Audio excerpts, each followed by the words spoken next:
Good morning students. Today I am going to discuss next chapter that is aromatic hydrocarbons और arenes.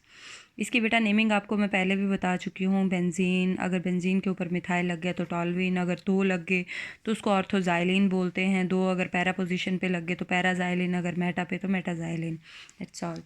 Next है isomerism, इसके बारे में भी आपको बता चुकी हूँ, पैरा, मेटा, ऑर्थो। नेक्स्ट हम बात करते हैं aromatic hydrocarbons from petroleum. First of all, what is reforming? The process which converts straight chain or cyclic alkanes into corresponding aromatic hydrocarbon। जो straight chain और cyclic hydrocarbons को किस में convert कर देता है? aromatic hydrocarbon में, उसको हम क्या बोलते हैं? reforming। तो देखो हमारे पास ये कितने कार्बन की चेन है? 7 कार्बन की चेन है। हेप्टेन है, यहाँ से ओपन है। 670 केल्विन टेम्परेचर दिया in the presence of platinum. किस में कन्वर्ट हो गया? मिथाइल साइक्लोहेक्सेन में। फिर से सेम कंडीशन दी, फिर क्या बन गया हमारे पास? टॉल्विन। 3 हाइड्रोजन मॉलिक्यूल बाहर हो गए। अब हमारे पास हेक्सेन है, सेम कंडीशन दी, पहले साइक्लोहेक्सेन बना, फिर से कंडीशन दी, फिर बेंजीन बन गया।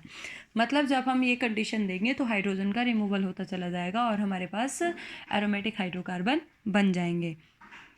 नेक्स्ट है स्ट्रक्चर ऑफ बेंजीन। जैसे मैंने आपको पहले भी बताया कि जो स्ट्रक्चर है बेंजीन का वो कैकुले ने दिया था इन 1865।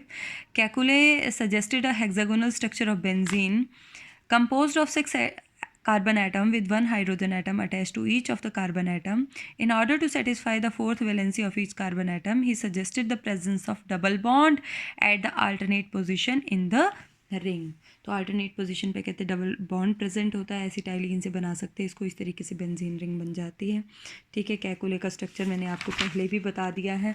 ठीक है, रेजोनेंस शो करता है, रेजोनेंस स्टेबलाइज्ड होता है। क्यों? क्योंकि ड्यू टू रेजोनेंस जितनी ज़्यादा रेजोनेटिंग स्ट्रक्चर होगी उतनी ही ज़्यादा स्टेबिलिटी होगी। नेक्स्ट है ऑर्बिटल स्ट्रक्चर ऑफ बेंजीन। ये मैंने आपको लिखवाया नहीं है, जस्ट मैं आपको बता देती हूँ। The orbital structure of benzene is explained on the basis of hybridization. All the carbon atom of the molecule are sp2 hybridized, which means that the 3 orbital of the valence shell of each excited carbon atom hybridized to form 3 equivalent hybrid orbital, while the 4th orbital is unhybridized। जो 4th वाली orbital है ये बीच में जो बनाए हुए हैं ये क्या है? अनहाइब्रिडाइज्ड रहती है। 2 out of these orbital overlap axial overlap करके with the similar orbital of carbon atom to form both side to form a carbon carbon sigma bond. देखो दोनों साइड साइड वाइज ओवरलैप करके ये कौन सा बॉन्ड बनाता है? Sigma bond. फिर ये एक एक बॉन्ड किसके साथ बनाता है? हाइड्रोजन के 1s ऑर्बिटल के साथ साइड वाइज ओवरलैप कर एक्सियल ओवरलैप करके कौन सा बॉन्ड बनाता है? Sigma bond. तो ये सारे के सारे हो गए सिग्मा बॉन्ड। उसके बाद ये साइड वाइज ओवरलैप करता है 1 carbon atom another carbon atom के साथ अपने वैलेंसी को 4th वैलेंसी को पूरा करने के लिए साइड वाइज ओवरलैप करता है। The unhybridized orbital belonging to each carbon atom, 2 lobes of the parallel to each of the carbon atom are also perpendicular to the plane of the sigma bonded carbon atom। ये देखो ये perpendicular, ये वाले unhybridized हैं। ये side wise overlap करके कौन सा बॉन्ड बनाते हैं? पाई बॉन्ड बनाते हैं। तो ये है इसका स्ट्रक्चर, ऑर्बिटल स्ट्रक्चर। ये अनहाइब्रिडाइज्ड ऑर्बिटल ने साइड वाइज ओवरलैप किया हुआ है, अल्टरनेट पोजीशन पे भी बताया हुआ है। कहते जो पाई इलेक्ट्रॉन क्लाउड होता है वो क्या हो जाता है? डीलोकेलाइज्ड होता है। तो इस तरीके से इसकी डीलोकेलाइजेशन बताई हुई है। ये है इसका स्ट्रक्चर, इसके अलावा कुछ नहीं। इसको एक बार जस्ट पढ़ लेना, आपको अपने आप ही समझ आ जाएगा। नेक्स्ट है एरोमेटिसिटी। ये मैं आपको पहले बता चुकी हूँ कि एरोमेटिक कंपाउंड होने के लिए क्या होना ज़रूरी है? उसके पास एक एटलीस्ट 1 बेंजीन रिंग होना बहुत ज़्यादा ज़रूरी है। उसमें आपको मैंने बेंजीनॉइड और नॉन बेंजीनॉइड दोनों ही करवाए थे। नेक्स्ट करते हैं methods of preparation of arenes. तो सबसे पहले डीकार्बोक्सिलेशन रिएक्शन करते हैं। हम सोडियम बेंजोएट लेते हैं, उसमें sodium hydroxide in the presence of calcium oxide डालते हैं, तो हमारे पास क्या बन जाता है? Benzene plus sodium carbonate. ये आपने 10th में रिएक्शन की है, डीकार्बोक्सिलेशन रिएक्शन।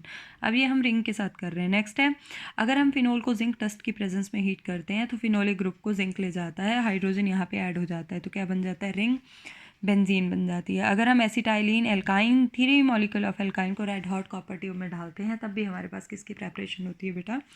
बेंजीन रिंग की। नेक्स्ट है वुर्ट्ज़-विटिक रिएक्शन। वुर्ट्ज़-विटिक रिएक्शन एक आपने की पीछे वुर्ट्ज़ रिएक्शन, जिसमें दोनों ही एल्काइल हैलाइड थे।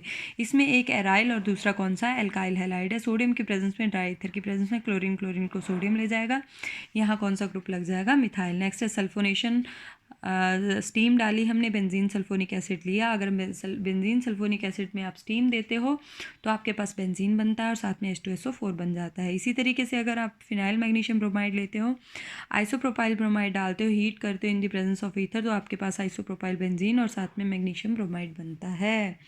और इसी तरीके से अगर आप रिडक्शन करते हो बेंजीन डाइजोनियम क्लोराइड की, बेंजीन डाइजोनियम क्लोराइड ले लिया और साथ में आपने फॉस्फोरिक एसिड ले लिया, वाटर डाला, बेंजीन बन जाएगा, फॉस्फोरिक एसिड बन जाएगा, साथ में नाइट्रोजन और HCl का रिमूवल हो जाएगा। नेक्स्ट है केमिकल प्रॉपर्टीज़ ऑफ एरीन्स।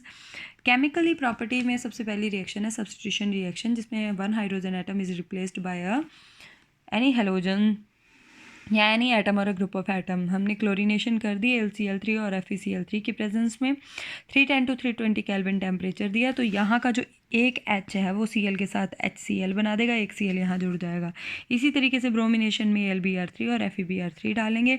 आयोडोनेशन थोड़ा सा कॉम्प्लेक्स है क्योंकि एक सिंगल स्टेप पे नहीं होता, रिवर्सिबल रिएक्शन होती है। रिवर्स में जाने से रोकने के लिए इसमें हम आयोडिक एसिड डाल देते हैं। आयोडिक एसिड डालते हैं जैसे ही वैसे ही वो वाटर और आयोडीन बना देता है, फिर रिएक्शन रिवर्स में नहीं जाती है। नेक्स्ट है नाइट्रेशन। अगर बेंजीन की नाइट्रेशन करनी है तो हमें सल्फ्यूरिक एसिड डालना पड़ेगा, 330 केल्विन टेम्परेचर देना पड़ेगा, तब जाके नाइट्रो ग्रुप यहाँ पे जुड़ेगा और H2O बाहर हो जाएगा। एक H यहाँ से, एक H यहाँ से और एक ऑक्सीजन, और इसका रिमूवल हो जाएगा H2O का। नेक्स्ट है बेटा बेंजीन की अगर हमने सल्फोनेशन करनी है तो सल्फर ट्राईऑक्साइड डालना पड़ेगा, 330 केल्विन टेम्परेचर, तो बेंजीन सल्फोनिक एसिड बन जाएगा।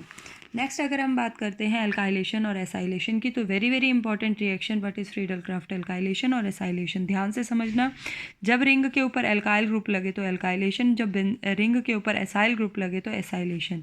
तो अगर हमने एल्काइलेशन करनी है तो बेंजीन में हमने मिथाइल क्लोराइड डाल दिया एनहाइड्रस ClCl3 की प्रेजेंस में, इस Cl के साथ ये HCl बना देगा और यहाँ पे CH3 लग जाएगा।